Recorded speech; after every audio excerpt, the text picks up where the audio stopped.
Hello everyone, welcome back to my channel comedy with Nidhi. आपका स्वागत है मेरे चैनल पे। तो आज मैं आपके लिए लेके आ गई एक बहुत ही रोचक जानकारी। जैसा कि आप सभी ने सुना है कि कैसे श्री कृष्ण का वंश आज नहीं है, यानी कृष्ण के वंश का नाश कैसे हुआ, इस बारे में जानकारी मैं आपको इस वीडियो में देने वाली हूँ। तो प्लीज विदाउट स्किपिंग वीडियो को पूरा देखिए, जिससे जानकारी आपको पूरी मिल पाए। तो चलिए स्टार्ट करते हैं। कौन था कृष्ण का वो पुत्र जिसके कारण संपूर्ण यदुवंश का नाश हो गया? सांब कृष्ण और उनकी दूसरी पत्नी जामवंती के ज्येष्ठ पुत्र थे। इसका विवाह दुर्योधन की पुत्री लक्ष्मणा के साथ हुआ था।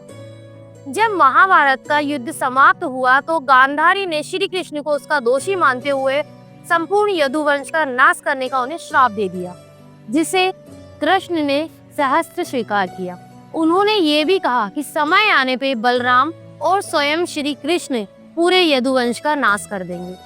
हालांकि किसी ने ये नहीं सोचा था कि श्री कृष्ण के वंश का नाश स्वयं उनके पुत्र सांब के द्वारा होगा। महाभारत को समाप्त हुए 36 वर्ष बीत चुके थे। एक बार महर्षि दुर्वासा और अन्य ऋषि द्वारका पधारे। उन्होंने शांब को एक स्त्री के रूप में सजाया और उनका मुंह ढककर उन्हें दुर्वासा ऋषि के पास ले गए। उन्होंने महर्षि को प्रणाम कर उनसे कहा, हे महर्षि, हमारी ये सखी गर्भवती है। आप लोग तो सर्वज्ञानी हैं, अतः भविष्यवाणी करके यह बताइए कि इसे पुत्र होगा या पुत्री। इस प्रकार के परिहास से सभी ऋषि बहुत दुखी हुए, किंतु इसे बालकों का बचपना समझकर उन्होंने कुछ नहीं कहा।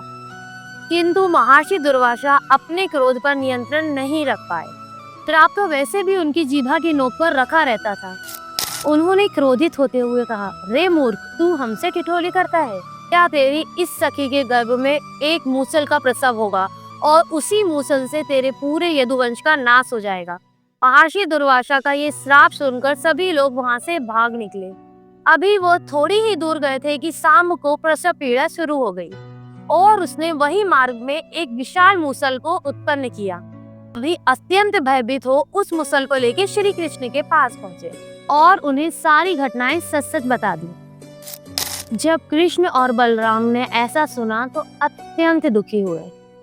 श्री कृष्ण समझ गए कि यदुकुल के नाश और उनके और बलराम के निर्वाण का समय आ चुका है। जब महाराज उग्रसेन ने ये सुना तो उन्होंने आज्ञा दी कि इस मूसल को चूर्ण कर समुद्र किनारे फेंक दिया जाए, ताकि इससे किसी भी प्रकार का खतरा ना रहे। श्री कृष्ण तो सब जानते थे, पर उन्होंने कुछ नहीं कहा। उग्रसेन की आज्ञा अनुसार उस मूसल को चूर्ण कर समुद्र किनारे फेंकवा दिया गया। चूर्ण से मनुष्य की ऊंचाई जितनी घास उग गई और उस समय द्वारिकावासी बहुत आश्चर्यचकित हुए कि रेत में घास कैसे उग सकती है। किंतु धीरे धीरे कुछ दिनों बाद लोग इस बात को भूल गए। कुछ समय बाद प्रभास तीर्थ के उत्सव हेतु समस्त यादवगण समुद्र किनारे इकट्ठे हुए। वहाँ वाद विवाद करते हुए सभी मदिरा का पान करने लगे। श्री कृष्ण और बलराम ने उन्हें बहुत समझाया कि उन्हें मदिरा पान नहीं करना चाहिए, किंतु किसी ने उनकी एक ना सुनी। दोनों समझ गए कि देवयोग आ चुका है, इसीलिए दोनों उस भीड़ से अलग जाकर बैठ गए। के मध्य में सांतिकी ने कृतवर्मा का मजाक उड़ाते हुए कहा, यह देखो, ये वो महानुभाव है जो महाभारत में कौरवों की ओर से लड़े थे। और तो और ये इतने बड़े महारथी हैं कि रात्रि के अंधेरे में इन्होंने छल पूर्वक पांडवों का वध करने के लिए अश्वत्थामा का साथ दिया था। इस पर भी आज ये निर्लज की भांति हमारे समक्ष बैठे हैं। सांतिकी के इस प्रकार कहने पे वहां उपस्थित सभी यादव कृतवर्मा पे हंसने लगे। ऐसा देखकर कृतवर्मा स्वयं को अपमानित महसूस करने लगे। उन्होंने क्रोध में कहा, रे क्लीप, तू क्या मेरी वीरता की बात करता है? तेरी वीरता भी तो जग जाहिर है। तूने भूरी शवा का छल से वध किया। अगर ऐसा ना होता तो तू कब का नरक सिधार गया होता। कृतवर्मा के ऐसा कहते ही सभी यादव सांतकी पे हंसने लगे। तब सांतकी ने क्रोध में कहा, तू ही तो है जो सत्राजित का वध करना चाहता था। यह सुनकर कि कृतवर्मा उनके पिता का वध करना चाहता था, सत्यभामा रोते रोते श्री कृष्ण के पास पहुंची। बिगड़ते देख श्री कृष्ण और बलराम तुरंत वहां पहुंचे। बीच क्रोधित होकर कृतवर्मा ने धिक्कारते हुए सांतकी को कहा, रे अधम, महाभारत युद्ध के 5वें दिन ही पूरी सभा ने तेरे 10 पुत्रों का वध कर डाला। जो अपने पुत्रों की रक्षा न कर सका वो वीरता की बात कैसे करता है? इस प्रकार अपमानित होने पर सांत्विकी ने बिना कुछ सोचे क्रोध में आकर कृतवर्मा का अपनी धड़क से सर अलग कर दिया।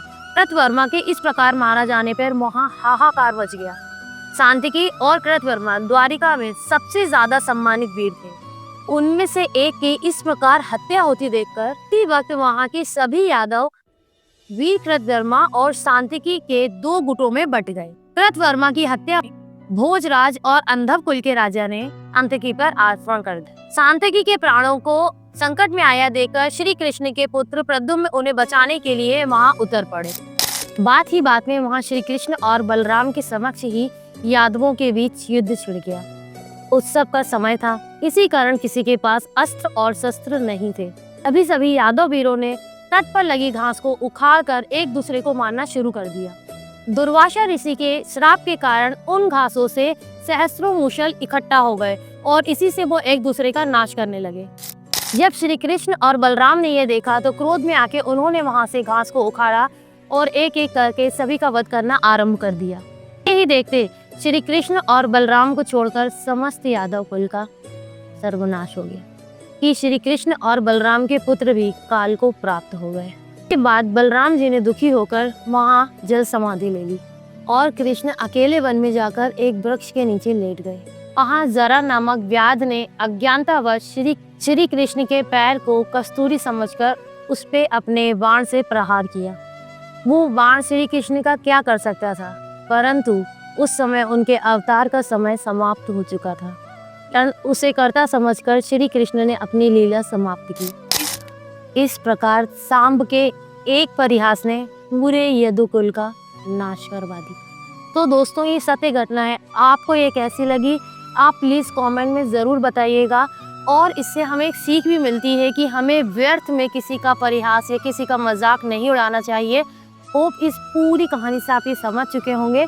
कहानी नहीं कहूँगी, ये कथा है, क्योंकि ये कथा जो है ये सत्य घटना पर आधारित है। तो अगर आपको ये पसंद आई हो तो आप पसंद आने का तो सवाल ही नहीं उठता, आपको ये पसंद आई ही होगी। तो अगर आप भी श्री कृष्ण के भक्त हैं तो इस वीडियो को लाइक करना, चैनल को सब्सक्राइब करना और बेल आइकन को दबाना बिल्कुल मत भूलिएगा। और हाँ, आपका एक कमेंट हमें बहुत प्रोत्साहन देता है, तो प्लीज कमेंट जरूर करिएगा। राधे कृष्ण।